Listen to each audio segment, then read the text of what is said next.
दोस्तों, राजू मिस्त्री लखनऊ के चिन्हट में एक क्वार्टर लेके रहता था। अभी उसकी उम्र 21 साल है। लेकिन इधर जो राजू के माता पिता होते हैं वो गांव में रहते हैं। उन्हें अपने बेटे की चिंता सताती रहती है।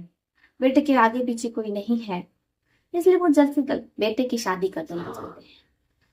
बेटे की शादी भी होती है, लेकिन अभी 1 महीना भी नहीं होता है, राजू अपनी पत्नी को तलाक दे देता है। आखिर राजू ने अपनी नई नवेली दुल्हन को तलाक दे दी। अभी तो शादी को केवल 1 महीना हुआ था। इस रात से भी पर्दा उठाएंगे, लेकिन उससे पहले मैं आप लोगों से कुछ कहना चाहती हूँ। मेरा चैनल नया है, आप लोगों की प्यार की सपोर्ट की बेहद जरूरत है। अगर आप लोगों ने अभी तक चैनल को सब्सक्राइब नहीं किया तो कर लीजिए। मेरे चैनल पर इस प्रकार की सीख देने वाली शिक्षाप्रद कहानियां आती रहती है। जिन दोस्तों ने मुझे कमेंट किया उन सभी का धन्यवाद। कमेंट बॉक्स में आप लोग अपना और अपने शहर का नाम भी लिखें, ताकि हमें पता चल सके हमारा वीडियो कहाँ से देखा जा रहा है और कहाँ तक पहुंच रहा है। तो चलिए शुरू करते हैं आज की कहानी। बने रहिए हमारे साथ अंत तक। राजू अपने माता पिता का इकलौता बेटा रहता है। राजू के माता पिता गांव में रहते हैं, काफी बूढ़े रहते हैं। राजू मिस्त्री रहता है और वो कड़ी दोपहरी में मजदूरी किया करता है। उसकी हर दिन की पगार 600 रहती है। 600 में एक व्यक्ति का गुजारा कैसे होता होगा ये तो केवल वही जानता होगा।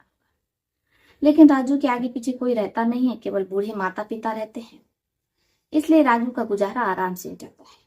लेकिन इधर जो गांव में माता पिता रहते हैं उन्हें अपने बेटे की चिंता सताती है। वो अपने बेटे की शादी कर देना चाहते हैं। जीवन का कोई सही नहीं है कब समाप्त हो जाए, और वो अपने इकलौते बेटे की शादी भी नहीं देख पाएंगे, इसलिए वो आनंद फानन में अपने बेटे की शादी कर देते हैं। बेटा बहुत मना करता है और कहता है हम चिन्हट में एक छोटा सा रूम लेकर के रहते हैं। लखनऊ इतना बड़ा शहर है, वहां पर हर चीज बहुत महंगी है। हम अकेले ही अपना पेट कैसे कैसे भर रहे हैं, फिर भला हम अपनी पत्नी का और आने वाले बच्चे का पेट कैसे पालें। लेकिन माता पिता अपने बेटे को समझाते और कहते हैं ये सब भगवान के हाथ छोड़ दो। राजू भी अपने माता पिता के बहुत कहने पर शादी कर लेता है। नई नवेली दुल्हन आती, राजू खुश होता है। आज उसकी सुहागरात होने वाली है। राजू की उम्र बहुत कम रहती, 21, इसलिए वो पूरी रात अपनी पत्नी के साथ संबंध बना। पत्नी भी बहुत ज्यादा खुश होती है। रजनी कहती है मेरे तो भाग्य खुल गए, आप जैसा पति हमें मिल गया। वैसे भी राजू की कदकाठी बहुत मजबूत रहे, क्योंकि वो मजदूरी का काम किया करता है। कई कई मंजिलें वो चढ़ता है उतरता है, इसलिए राजू का जो शरीर रहता है एकदम मजबूत रहता है, लोहे समान रहता है। राजू भी ऐसी पत्नी पाकर के बेहद खुश रहता है, क्योंकि राजू की पत्नी भी राजू के साथ मजदूरी किया करती है, क्योंकि वो भी मिस्त्री परिवार की रहती है। लेकिन राजू रजनी को कहता है कि देखिए अब आप ये सब छोड़ दीजिए। शादी से पहले आप मजदूरी किया करती थी, लेकिन अब आप हमारी पत्नी हैं, हम आपको अपनी सर आंखों पर बैठा करके रखना चाहते हैं। भला आप इतने मुलायम हाथों से मजदूरी कैसे करती रही होंगी। रजनी कहती है मेरे माता पिता नहीं है, मेरे आगे पीछे कोई नहीं था। मेरे छोटे छोटे भाई बहन हैं, जिनकी जिम्मेदारी मेरे ऊपर थी। अब मेरे भाई बहन मेरे मामा के यहाँ हैं, लेकिन मुझे उनकी जिम्मेदारी पूरी करनी है और उन्हें हर महीने पैसे भेजना है, इसलिए मैं ये काम नहीं छोड़ सकती हूँ। राजू कहता है देखिए अब आपके भाई बहनों की जिम्मेदारी भी हमारी है। रजनी बहुत खुश होती है। राजू हर महीने रजनी के भाई बहनों को पैसा भेज दिया करता है। अब परिवार बहुत खुश रहता है, सब कुछ ऐसे अच्छा चलता रहता है।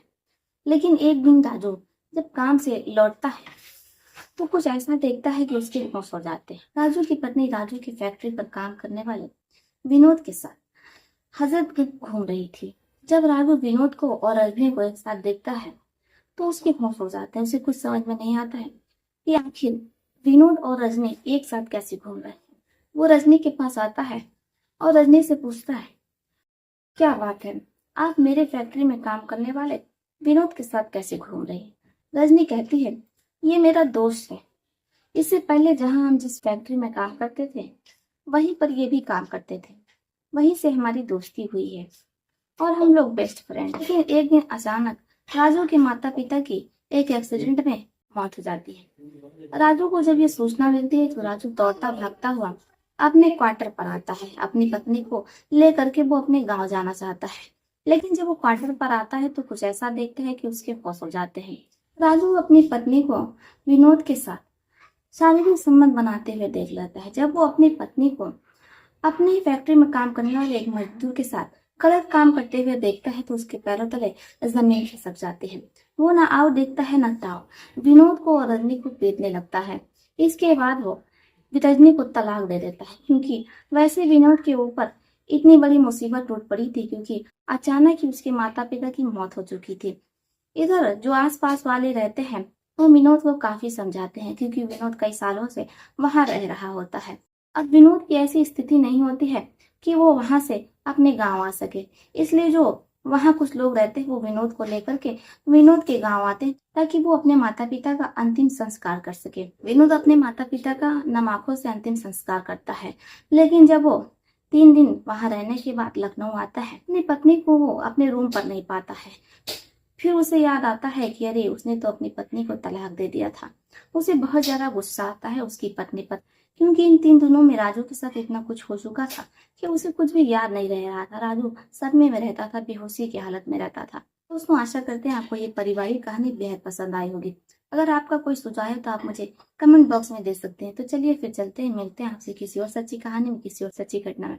तब तक के लिए आप अपना और अपने परिवार का ध्यान रखिए। जय हिंद, जय भारत।